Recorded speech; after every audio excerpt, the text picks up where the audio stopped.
Assalamualaikum warahmatullahi wabarakatuh. Halo semuanya, perkenalkan nama saya Luna Salsabila Herdiansyah dari kelompok 1 program studi agribisnis dengan MPM terakhir 091. Nah, sebelum memulai presentasinya, saya ingin mau mengajak kalian untuk membayangkan sebentar. Misal di tanggal tua, uang sisa sedikit, terus buka media sosial buat nyari kayak hari ini masak apa ya. Nah, pasti munculnya tahu dan tempe kan? Padahal ya, kalau di balik kedua makanan itu sederhana itu tuh ada perjalanan panjang yang dimulai dari kedelai. Dan menariknya, sebagian besar kedelai yang kita konsumsi itu bukan dari petani lokal, melainkan dari petani impor. Makanya, kami dari kelompok 1 ini tuh mengangkat topik rebun atau rendahnya penggunaan benih kedelai bermutu. Kalau teman-teman lihat di poster ini ya, Indonesia itu menempati urutan kedua konsumsi kedelai terbesar setelah Tiongkok. Tapi ya, sayangnya hanya 20%-nya produksinya yang dipenuhi dalam negeri. Sedangkan sisanya, 80%-nya ya berasal dari impor. Kenapa bisa begitu? Salah satu penyebab utamanya itu karena benih bersertifikatnya itu terbatas. Selain itu, harga benih lokal juga mahal banget dan juga adopsi inovasi para petani itu rendah dan juga terbatas. Akibatnya, hasil panen kedelai itu jadi rendah, mutunya juga jelek. Dan bahkan pendapatan petani itu ikut menurun. Produksinya pun akan kalah saing dengan kedelai impor, sehingga produktivitas dari kedelai lokal itu tidak akan maksimal. Padahal, kalau misalnya petani menggunakan benih bermutu, hasil panen itu pasti bakal jauh-jauh lebih baik. Kualitasnya juga meningkat dan juga ketergantungan terhadap impor itu bisa berkurang.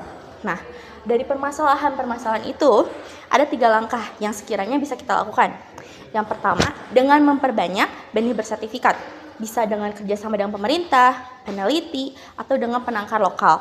Nah, yang kedua, bisa dengan menekan harga benih lokal. Misalnya, dengan pemerintah mengadakan subsidi ataupun kemitraan dengan perusahaan-perusahaan. Nah, cara yang ketiga yaitu dengan melatih dan juga mendampingi petani. Supaya paham nih para petani itu pentingnya benih bermutu. Dan pelatihan ini tuh bisa dilakukan lewat program seperti Quality Declared Seed ataupun bisa dilakukan dengan demonstration plot yang menjadi lahan percobaan untuk para petani itu bisa melihat sendiri tentang perbedaan benih bermutu dan juga benih biasa. Nah, selain itu ya, kadang kita tuh cuma mikir kalau yang penting makanan itu murah dan enak. Padahal di balik itu tuh ada perjuangan para petani dan juga masalah soal kualitas benih yang belum selesai-selesai. Jadi, saya berharap semoga lewat presentasi ini teman-teman yang menonton bisa lebih sadar kalau ketahanan pangan itu gak cuma soal hasil panen, tapi juga gimana semuanya dimulai. Dan juga semuanya dimulai dari benih yang baik. Efek paling besar yang dirasakan itu pastinya di produktivitas dan juga di pendapatan petani.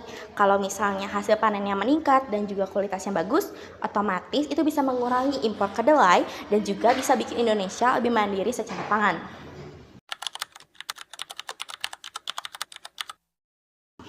Nah, itu benar.